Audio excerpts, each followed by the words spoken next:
Shalom,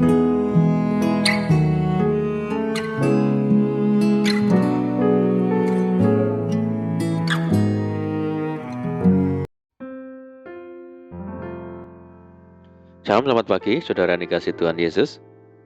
Saya menyapa sebagai saudara semua yang ada di Indonesia, dari Sabang sampai Merauke, baik yang di kota maupun yang di desa, dan saudara yang di Malaysia, di Sabah, di Sarawak, di Kuala Lumpur, di Kamboja, di Singapura. Senang kembali menjumpai saudara semua pagi hari ini. Saya percaya kita tetap berada di dalam kasih dan penyertaan Tuhan kita, Yesus Kristus. Selamat datang kembali di Pokok Anggur bersama saya Yosia Krisbianto. Mari saudaraku, sebelum kita bersama-sama untuk merenungkan firman Tuhan, mari kita bersatu di dalam doa. Bapa di surga, Bapa di dalam nama Tuhan Yesus, terima kasih buat penyertaan dan perlindungan Tuhan sepanjang malam dalam istirahat kami. Dan pagi hari ini kami boleh bangun dengan kekuatan yang baru, dengan sukacita yang baru, berkat yang baru yang Tuhan sediakan bagi kami. Tuhan, sebelum kami beraktivitas pada hari ini, kami rindu untuk merenungkan firman Tuhan. Terangi hati kami ya Tuhan, ajar kami Roh Kudus, agar kami mengerti dan memahami semua kehendak Tuhan bagi kami. Terima kasih Tuhan, ini doa kami hanya di dalam nama Tuhan Yesus. Kami berdoa. Amin. Baik saudara, kita akan membaca bersama di dalam Kejadian 37 ayat yang ke-20. Sekarang, marilah kita bunuh dia dan kita lemparkan ke dalam salah satu sumur ini. Lalu kita katakan, seekor binatang buas telah menerkamnya. Dan kita akan lihat nanti bagaimana jadinya mimpinya itu. Saudaraku, setiap rencana Tuhan atas kehidupan anak-anaknya adalah baik adanya. Akan tetapi, acap kali untuk sampai pada apa yang Tuhan rencanakan, kita harus menempuh jalan yang tidak mudah, saudara. Sehingga, pada saat itulah iman percaya kita terhadap rencana Tuhan sedang diuji. Apakah kita tetap percaya kepada Tuhan, ataukah semakin kehilangan pengharapan? Untuk sampai kepada rencana Tuhan yang indah, Yusuf harus melewati perjalanan hidup yang penuh dengan penderitaan. Jalan hidup yang harus Yusuf jalani begitu berat dan berliku. Seandainya saja kita berada di posisi Yusuf, mungkin kita tidak pernah sanggup menjalaninya, saudara. Bukan hanya tantangan dari luar, tetapi Yusuf harus menghadapi tantangan dari saudara-saudaranya sendiri yang begitu marah dan benci terhadapnya, sehingga mereka merencanakan kejahatan sedemikian keji. Tidak bisa dibayangkan betapa hancur hati Yusuf ketika jubahnya dilucuti dan ia dilemparkan ke dalam sumur kering, lalu dijual oleh saudara-saudaranya sebagai budak.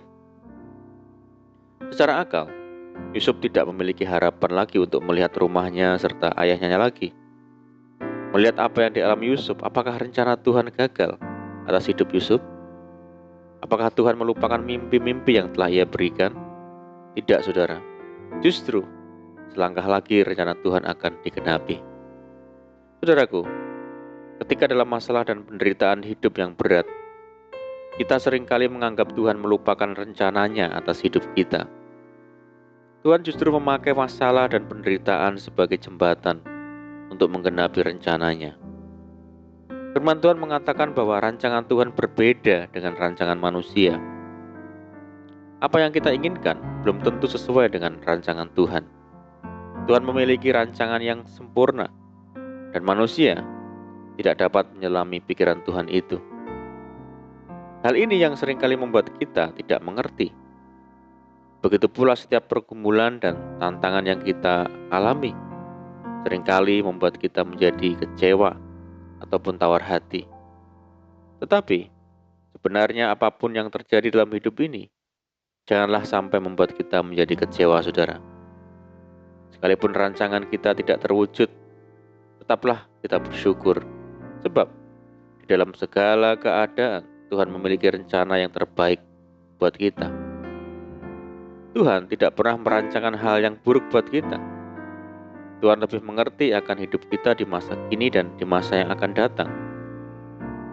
Dalam Roma 8 ayat yang ke-28 mengatakan bahwa Dia bekerja dalam segala sesuatu untuk mendatangkan kebaikan bagi kita yang mengasihi Dia. Artinya, Setiap perkara yang terjadi tidak pernah terjadi secara kebetulan. Selalu ada maksud dan tujuan Tuhan. Yeremia 29 ayat yang 11 menuliskan bahwa rancangan Tuhan itu adalah rancangan yang penuh dengan kebaikan dan memberikan hari depan yang penuh dengan harapan.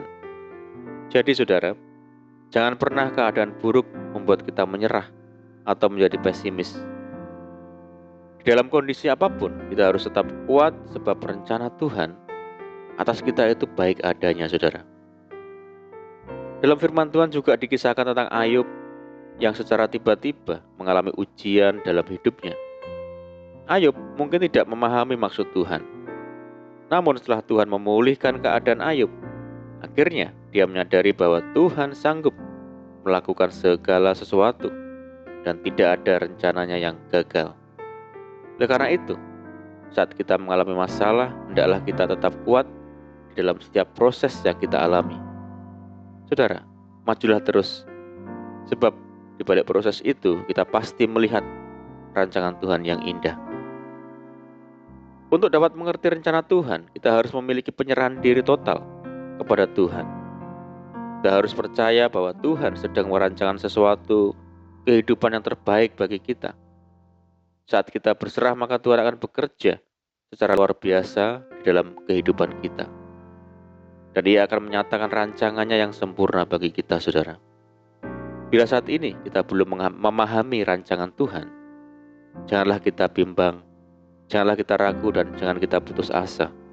Marilah kita tetap berfokus pada Tuhan sampai Ia menyatakan rancangannya yang terbaik bagi kita.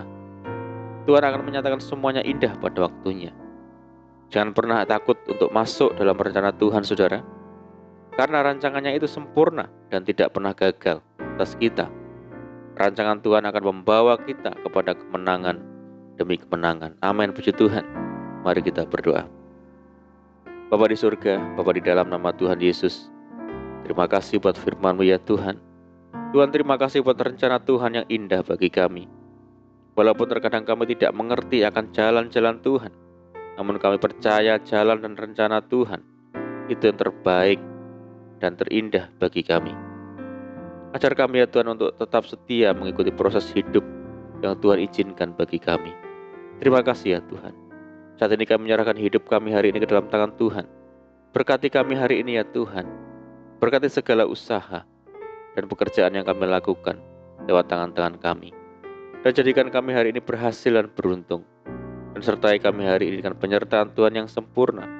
Dan mohon petunjuk Tuhan sehingga kami hidup sejalan dan seturut dengan segala kehendak Tuhan. Limpahi kami dengan sukacita dan damai sejahtera hari ini ya Tuhan. Dan jauhkan kami dari segala macam malapetaka, sakit penyakit dan mara bahaya. Berdoa bagi kesejahteraan kota kami, desa kami, daerah kami, dan bangsa kami yang saat ini menghadapi pandemi. Mari ya Tuhan berkati daerah kami, pulihkan negeri kami, belas kasihan Tuhan bagi negeri kami. Terima kasih ya Tuhan, ini doa kami. Kami sungguh percaya Tuhan mendengar seruan doa kami. Hanya di dalam nama Tuhan Yesus kami berdoa. Amin. Puji Tuhan saudaraku, kita sudah berdoa, kita percaya penyertaan Tuhan selalu ada bagi kita hari ini. Mari kita tetap mengandalkan Tuhan dan tetap semangat di dalam Tuhan. Saya ucapkan selamat pagi, selamat beraktivitas, selamat berakhir pekan. Doa saya menyertai saudara semua. Tuhan Yesus memberkati. Haleluya.